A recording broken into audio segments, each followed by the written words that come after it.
નમસ્તે વિદ્યાર્થીઓ, આજના આપણા હિન્દીના વિષયમાં આપણે ચાલી રહ્યું છે લેસન નંબર 16 પાઠ 16 મુંબઈ કી શેર. બરાબર છે. હવે મુંબઈ કી શેરમાં આપણે અટાણે ટ્રાન્સલેશન કરાવતા હતા આગળના વિડીયોમાં. તેમાં આપણે 3 પેરેગ્રાફ સુધી ટ્રાન્સલેશન કમ્પ્લીટ થઈ ગયું હતું. આજે ચોથો પેરેગ્રાફથી ટ્રાન્સલેશન છે. તો હું તમને ચોથો પેરેગ્રાફ बताऊँ છું. पहला हिंदी में सेंटेंस જોઈએ.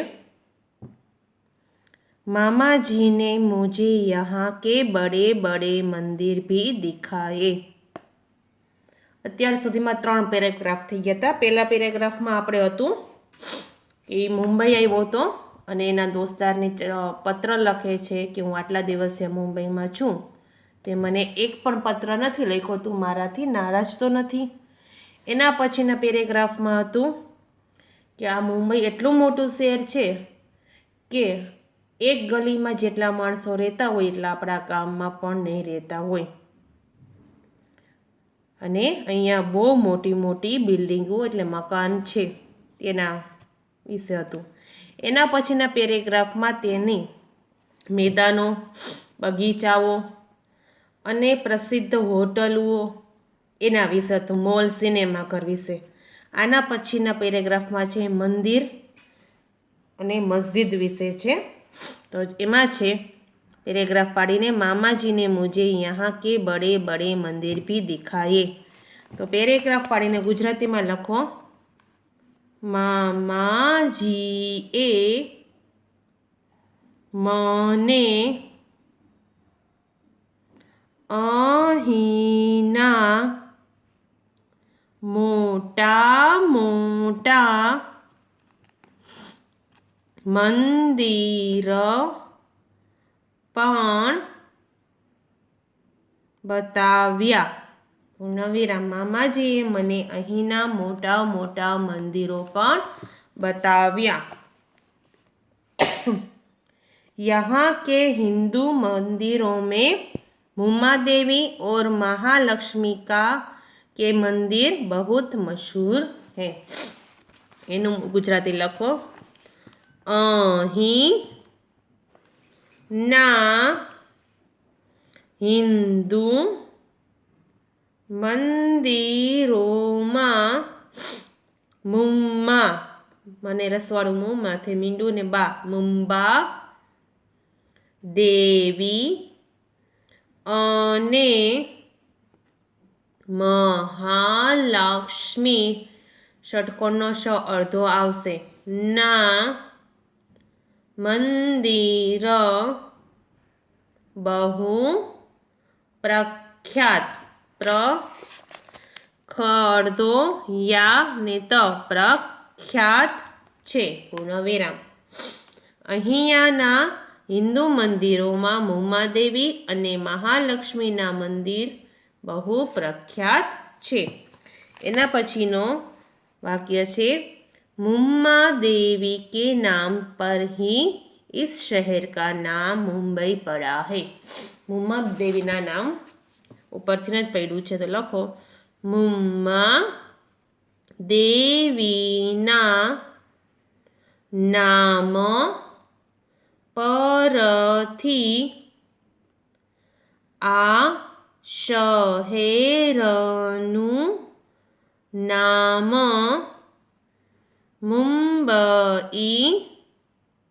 રાખવામાં આવ્યું છે.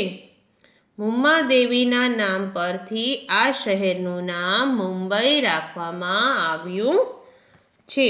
એના પછીનું છે મસ્જિદો મેં जुमा मस्जिद बहुत प्रसिद्ध है. लखो मस्जिदों में जुमा मस्जिद खूब ज प्रख्यात, प्रखर्दनियात छे. पूर्णविराम. आखो पेरेग्राफ एक बार गुजराती में वाँचू छूँ. મામાજીએ મને અહીંના મોટા મોટા મંદિરો પણ બતાવ્યા. અહીંના હિન્દુ મંદિરોમાં મુમ્માદેવી અને મહાલક્ષ્મીના મંદિર બહુ પ્રખ્યાત છે. મુમ્માદેવીના નામ પરથી આ શહેરનું નામ મુંબઈ રાખવામાં આવ્યું છે. મસ્જિદોમાં જુમા મસ્જિદ ખૂબ જ પ્રખ્યાત છે. આ પેરેગ્રાફ અહીં પૂરો થાય છે. હવે 5મો પેરેગ્રાફ છે આપણો. તેમાં છે मुंबई की सबसे बड़ी सुंदरता यहाँ का समुद्र है. मुंबईમાં સમુદ્ર છે તે તેની સૌથી મોટી સુંદરતા છે એમ કહે છે. પેરેગ્રાફ પાડીને એક લીટી છોડીને પેરેગ્રાફમાંથી પેરેગ્રાફ પાડીને લખવાનું છે. મુંબઈની સૌથી મોટી સુંદરતા અહીંનો સમુદ્ર છે. પૂર્ણવિરામ. મુંબઈની સૌથી મોટી સુંદરતા અહીંનો સમુદ્ર છે. દરિયો લખો તો પણ ચાલે. એના પછી समुद्र के किनारे लोग सैर करने जाते हैं. दरियाना किनारे લોકો ફરવા જાય છે. પૂર્ણવિરામ. દરિયાના કિનારે લોકો ફરવા જાય છે કારણ કે દરિયાના કિનારે ફરવાની ખૂબ જ મજા આવે. મોજા ઉછળતા હોય, પગ બોળવાની, નાહવાની મજા આવે એટલે લોકો ત્યાં ફરવા જાય છે. મેને ચોપાટી અલ્પવિરામ ગેટવે ઓફ ઇન્ડિયા. આ છે gateway of India. Rajabai tower. આ છે રાજાબાઈ ટાવર. જો છે ને ટાવર. તારાપોરવાલા મછલી ઘર. તારાપોરવાલા મછલી ઘર. આ તારાપોરવાલા મછલી ઘર છે. રાની બાગ સભી દેખ લીએ હે. લખો. મેં ચોપાટી અલ્પવિરામ gateway of India. Gateway of India अल्पविराम राजाबाई टावर. राजाबाई टावर अल्पविराम तारापोर वाळू माछली घर. तारापोर वाळू माछली घर. पाछो अल्पविराम राणी बाग બધું જોઈ લીધું છે. મેં Chowpatty Gateway of India Rajabai Tower તારાપોરવાળું માછલીઘર રાણીબાગ બધું જોઈ લીધું છે. એના પછી મછલી ઘર મુझे बहुत अच्छा लगा. આ બધું જોયું એમાંથી માછલી ઘર મને ખૂબ ગમ્યું. પૂર્ણવિરામ. આ બધી જગ્યા જોઈ એમાંથી માછલી ઘર મને ખૂબ ગમ્યું. આખો પેરેગ્રાફ વાંચું છું. મુંબઈની સૌથી મોટી સુંદરતા અહીંનો સમુદ્ર છે. દરિયાના કિનારે લોકો ફરવા જાય છે. મેં Chowpatty Gateway of India Rajabai Tower તારાપોરવાળું માછલીઘર રાણીબાગ બધું જોઈ લીધું છે. માછલીઘર મને ખૂબ ગમ્યું. હવે 5મો પેરેગ્રાફ પણ પૂરો થાય છે. હવે 6ઠ્ઠો પેરેગ્રાફ છે આપણો. તો એક લીટી છોડીને પેરેગ્રાફ પાડીને લખવાનું છે. मुंबई में सभी जातियों और सभी धर्मों के लोग रहते हैं. હવે આ ત્યાંના જે રહેવાસી છે તે કયા ધર્મના કયા જાતિના છે, ત્યાંની ભાષા, એના વિશેનો પેરેગ્રાફ છે. બરાબર. મુંબઈમાં લીટી છોડી દીધી છે પેરેગ્રાફ પાડીને. બધી જાતિના અને બધા ધર્મોના લોકો રહે છે. પૂર્ણવિરામ. મુંબઈમાં બધી જાતિના અને બધા ધર્મોના લોકો રહે છે. એના પછી મરાઠી यहाँ की खास भाषा है. मराठी અહીંની ખાસ ભાષા છે. પૂર્ણવિરામ. મરાઠી અહીંયાની ખાસ ભાષા છે. लोग हिंदी अल्पविराम गुजराती और अंग्रेजी भी बोलते हैं.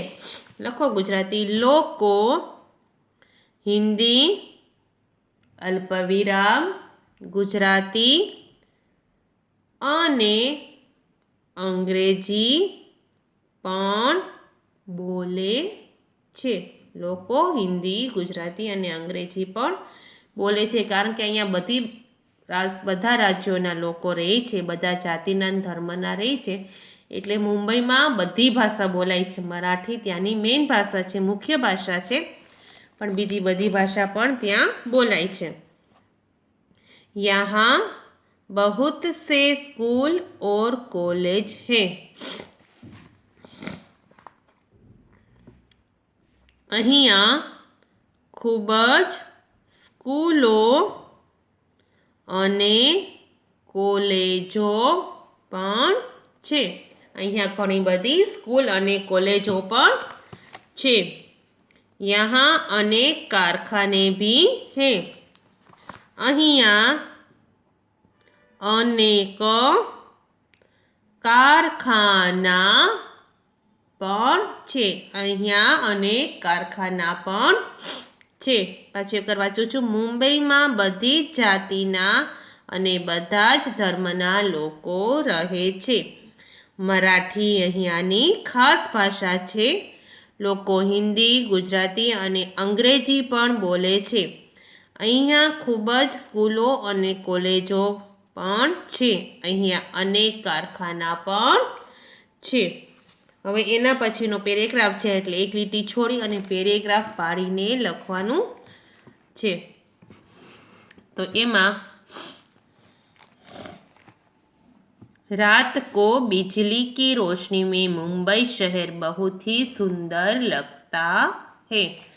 लखो राते लाइटना प्रकाशમાં મુંબઈ શહેર ખૂબ સુંદર લાગે છે. પૂર્ણવિરામ. રાત્રે લાઇટના પ્રકાશમાં મુંબઈ શહેર ખૂબ જ સુંદર લાગે છે. આ પેરેગ્રાફ આવડો છે. પેરેગ્રાફ પૂરો એટલે પાછી લીટી છોડીને નવો પેરેગ્રાફ પાડીને લખવાનું છે. બાકી બાतें तुम्हें गांव आने पर बताऊंगा. તો પેરેગ્રાફ પાડીને એક લીટી છોડીને લખો. બાકીની વાત ગામે આવીને કહીશ. પૂર્ણવિરામ. બે દોસ્તારો વચ્ચે આ પત્ર લખાય છે, એટલે દોસ્તારોની વાતો ક્યારેય પૂરી ન થાય, એટલે કે છે બાકીની વાત ગામે આવીને કહીશ. એના પછીનું વાક્ય છે અપને માતા पिता से मेरा प्रणाम कहना. तारा माता पिताने मारू प्रणाम कहेजे. पूर्णविराम. तारा माता पिताने मारू प्रणाम कहेजे. आ बे सेंटेन्स से बाकीनी वातो गामे आवीने कहीश અને તારા માતા પિતાને મારું પ્રણામ કહેજે. અહીંયા પેરેગ્રાફ પૂરો થાય છે.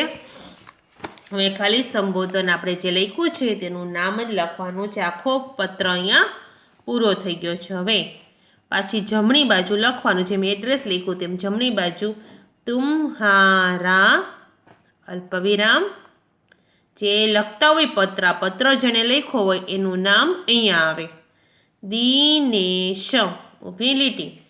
સ્ટાર્ટિંગમાં આપણે જેને પત્ર લખ્યા હોય તેનું નામ આપણે ડાબી બાજુ લખીએ છીએ. હવે જેના દ્વારા પત્ર લખાણો હોય તેનું નામ અહીંયા આવે, તુમ્હારા. આ પત્ર દિનેશે લખ્યો છે. કોને? એના દોસ્તાર ગોપાલને. એટલે આગળ ગોપાલનું નામ હતું અને અહીંયા તુમ્હારા દિનેશ. આપણે પણ જમણી બાજુ આ ઉપર લખવાનો તારો અલ્પવિરામ દિનેશ અને પૂર્ણ વિરામ, તારો દિનેશ. બરાબર છે. હવે આજે આપણો અહીંયા આ હિન્દીનો પત્ર પૂરો થાય છે. હવે આપણે અત્યારે તો ટાઈમ નથી, એટલે આવતા વિડીયોમાં આપણે આ બધું સ્વાધ્યાય કરવાનું છે. એટલે આવતા વિડીયોમાં પણ હિન્દીનો આ તમે કાઢીને રાખજો. બુક હોય તો ઠીક છે, નકર આપણો જે હિન્દીનો ચોપડો લખાવું છું તે કાઢીને રાખજો. એટલે આવતા વિડીયોમાં આપણે હિન્દીનું સ્વાધ્યાય ચાલુ કરવાના છીએ. તો okay students, good bye and take care.